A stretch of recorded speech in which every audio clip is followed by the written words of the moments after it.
Let's start tonight in the Shuswap, where it's still not clear at this point how many structures have burned in the Scotch Creek area. The CBC's Benit Brach is looking at the uncertainty so many are facing as they wait to find out whether their homes are standing.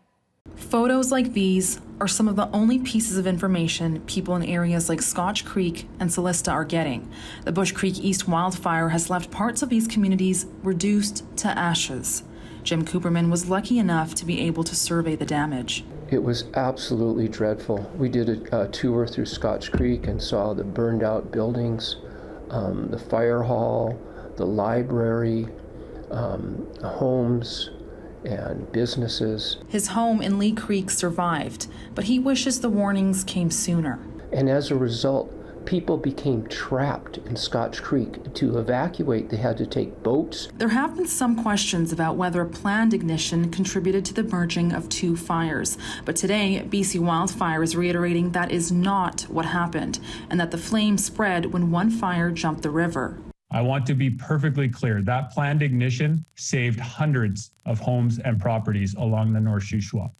Unfortunately, with the wind that we knew was forecast and that was coming, that fire went above the control line that we burned off from and then swept back into the communities in the North Shuswap. Several communities continue to be impacted by the blaze, including Sorrento, Scotch Creek, Lee Creek, Chase, the Adams Lake area, and as far east as Magna Bay. Evacuees are still waiting to return home. Kendall Martin left her home in Scotch Creek, but says some stayed behind to protect their properties. But, a lot of these structures that we thought we had lost weren't lost. And so there's hope there. There was a really big coming together. We were leaning on each other for comfort.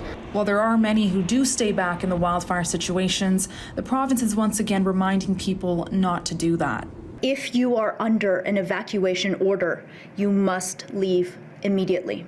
This isn't a suggestion, it is the law. For now, it's a waiting game for so many who have no clarity about whether or not their home is still standing. Benit Brach, CBC News, Kamloops. Let's take you live now to Chase near Shuswap, where our John Hernandez is standing by. John, we've heard a bit about the tensions between community members and wildfire crews. Can you tell us about that?